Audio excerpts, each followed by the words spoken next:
The attorney's office had one long table and 7 chairs, and my family had arranged themselves around it like a tribunal 3 weeks after my father's funeral, and my Uncle Walter cleared his throat and said, "Before we finalize anything, we'd like to propose that Olivia's portion be redirected to her brother since he has children and she does not." And the room looked at me, waiting for a reaction, and I did not give them one. I simply opened my bag and removed a folder I had been carrying for 9 days, and I set it on the table and I said, "Before you vote on anything, I think you should see what's in this folder first." And Walter said, "Olivia, this isn't the time." And I said, "Walter, it's exactly the time." And I slid the folder across the table to my brother Tom, and I said, "Open it yourself." Hi, everyone. Welcome back. And if you're new today, settle in because this one happens almost entirely in a single room. And I promise the dialogue alone is going to tell you everything you need to know. My name is Olivia Marsh, and I am 35 years old, and my father died 3 weeks before this meeting and left a will that split his estate evenly between my brother Tom and me. No conditions, no complications, simply 50-50 and my extended family. Decided 3 weeks after the funeral that this division did not sit right with them and organized what they called a family meeting at my father's attorney's office to discuss reallocating my half toward Tom because Tom had 2 young children and I, in their words, had no one depending on me. I want to explain the room before I explain the folder, because the room mattered enormously to what happened next. There were 7 of us at that table. My Uncle Walter, who had appointed himself spokesperson, my Aunt Renee, who nodded along with everything Walter said, my cousin Beatrice, who had driven 4 hours specifically for this meeting, my brother Tom, my father's attorney, Mr. Castellano, who sat at the head looking deeply uncomfortable with the entire premise of the gathering, and me, and the meeting had been framed to me beforehand as simply a discussion. But I had learned 3 days before sitting down at that table what the actual agenda was, because Beatrice, who is the only person in my family who has never quite learned the value of discretion, had texted me by accident a message meant for her mother that said, "Are we still doing the inheritance thing Saturday?" And when I asked her what that meant, she told me everything. What Beatrice told me, after some hesitation, was that Walter had been quietly building support for weeks to formally request that I voluntarily reduce my inheritance share, and that the justification being circulated within the family was twofold. First, that Tom had financial responsibilities I did not have.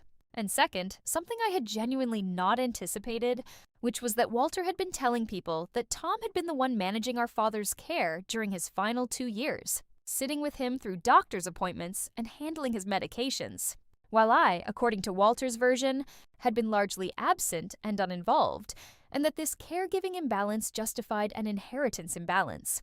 And I sat with that information for 3 days, feeling something far sharper than anger, because the caregiving claim was not simply unfair. It was factually inverted, and I knew exactly how to prove it.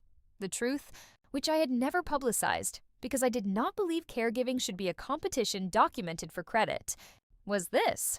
I had been the one managing my father's care for the final 2 years of his life, not Tom, and I had documentation of nearly all of it because my father's declining health had required careful coordination between multiple specialists, and I am, by profession, a meticulous person who keeps records. Partly because my job in healthcare administration trained me to, and so for 2 years, I had kept a detailed log, originally just for my own organization, of every appointment I attended, every medication I picked up, every overnight stay at his house when he needed someone there. While Tom, who lived 90 minutes away and had, in fairness, 2 young children genuinely demanding his time, had visited on weekends and called weekly and contributed in ways that were real but considerably smaller than the caregiving Walter had been crediting to him, had never corrected the family's perception of who did the caregiving while my father was alive, because correcting it would have required constantly reminding people of my own labor, which felt undignified, and because I genuinely did not do it for credit. I did it because he was my father, and someone needed to, and I was the one with the flexibility and the proximity to do it. And I had assumed, naively in hindsight, that the people who actually mattered, meaning my father himself, understood the truth, which he did. He thanked me specifically and repeatedly in his final months. But I had not anticipated that after his death, the family would construct an entirely inverted narrative, and then use that inverted narrative as the justification for taking half my inheritance. I printed the log. 2 years of dated entries, appointment confirmations with my name on them, pharmacy pickup records, a calendar showing 41 overnight stays at my father's house against 4 for Tom. And I put it all in a folder, and I brought it to the meeting. And when Walter made his opening statement about redirecting my portion based on caregiving imbalance, I slid the folder across the table to Tom and said, "Open it yourself." And Tom opened it, and I watched him go through page after page of dated, documented proof of exactly who had been present for our father's final 2 years. And Tom's face did something complicated, because I do not believe Tom had constructed the false narrative deliberately. I believe Walter had constructed it, and Tom had simply not corrected it because it benefited him, which is its own kind of dishonesty, even if it is the passive kind. Walter said this doesn't change the conversation about need. Children cost money, Olivia. And I said, Walter, you didn't open with a conversation about need.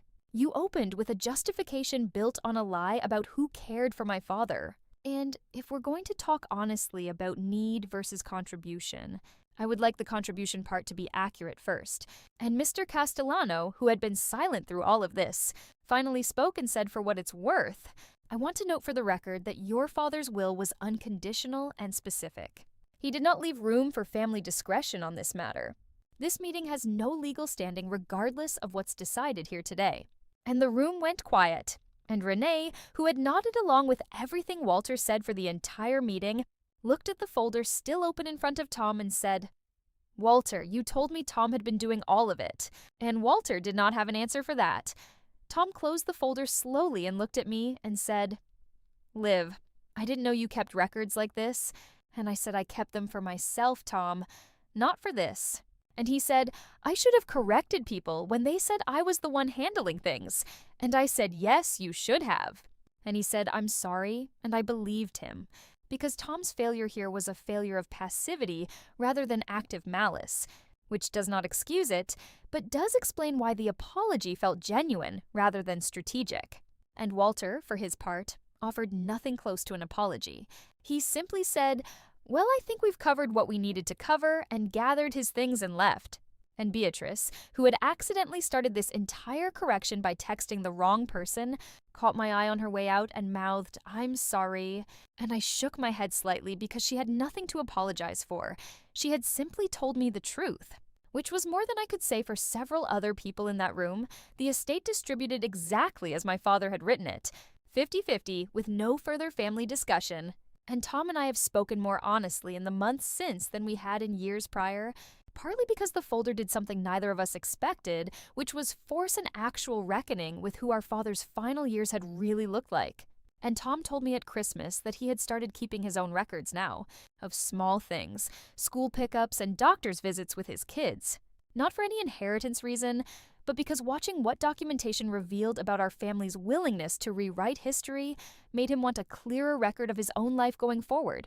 And I think that, more than the inheritance itself, was the thing that actually mattered in that room that day. The moment when the people who mattered finally had to look at what was true instead of what was convenient.